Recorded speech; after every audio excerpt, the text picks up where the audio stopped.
was as good as I've seen from Chelsea in the Premier League for a long time. He showed he will become an extraordinary manager in the future. Extraordinary. I feel it, like I felt it when I saw Mikel Arteta. Is the same with Enzo.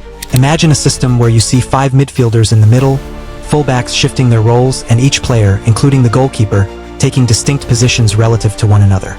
This is the bold tactic of Enzo Maresca that is transforming Chelsea.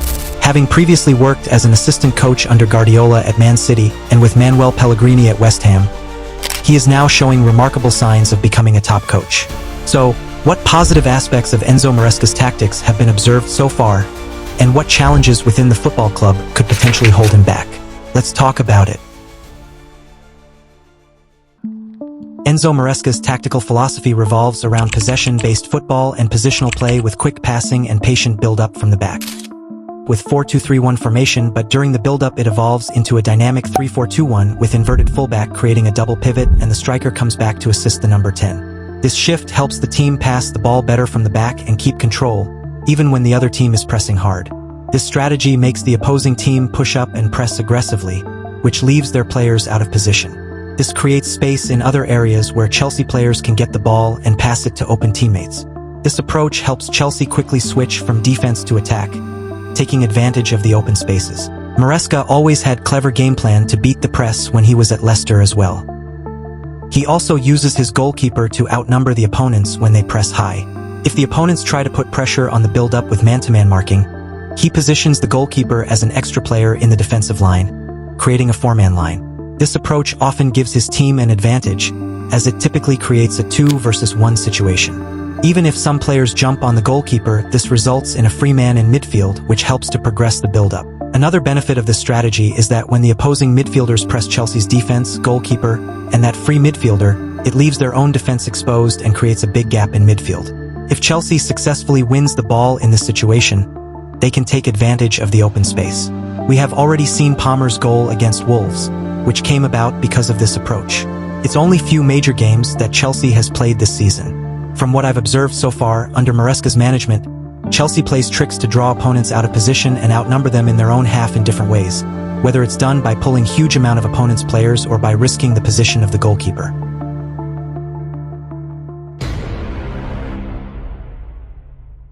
Maresca's Leicester team won the championship title in 2023-24 with 31 wins and 97 points, and brought Leicester back into the Premier League as his team demonstrated fantastic combination of play and aggressive pressing.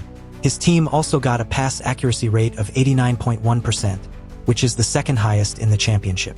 With these traits, he has been followed up by Chelsea. Talking about man management, the personal qualities of Maresca are also been positive. With his character, charisma, and motivation, he changed the situation of Leicester's dressing room. 6 Leicester players who wanted to quit the club before Maresca's arrival had only been with him for half the season and were soon knocking on the door of the coach's office. Everyone asked Maresca not to sell in the winter and let them stay at the club. Leicester City's midfielder Harry Winks also commented, "By far the best manager I have worked for. He is incredible. Everyone will say, he's going right to the top." Another Leicester player, Wilfried Ndidi, also said, "He's been brilliant for the whole team because he brought everyone together. Even if you're not been playing before, he's made everyone like one team." There is also another interesting and positive thing about Enzo Maresca becoming Chelsea's head coach. Romeo Lavia and Cole Palmer share a strong connection with him, as they were both developed under his guidance during their time at Manchester City. Maresca coached the City under-21s, leading them to the Premier League 2 title and the FA Youth Cup.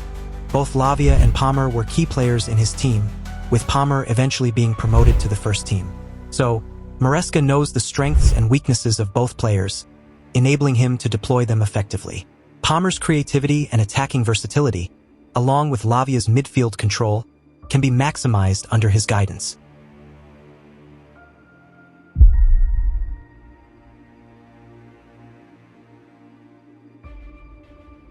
Talking about obstacles, Chelsea's large squad will be one of the issue for Maresca, which currently has over 40 players.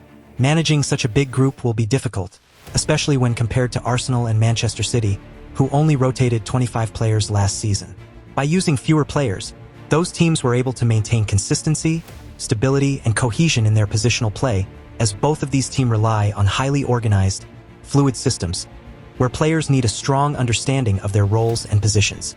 Another key challenge for Maresca will be facing teams that sit deep and don't press in Chelsea's half.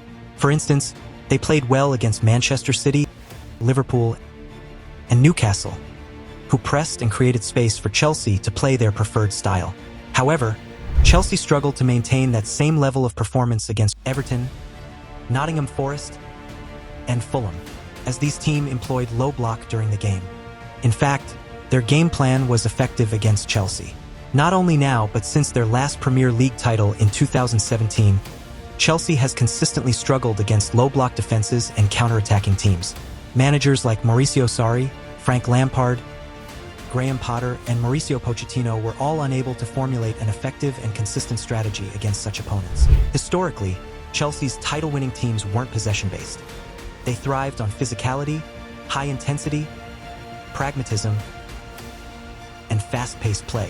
They could play attractive football as seen in 2009-10 and 2015-16, but it was with a more physical, free-flowing, and aggressive approach rather than relying on positional play.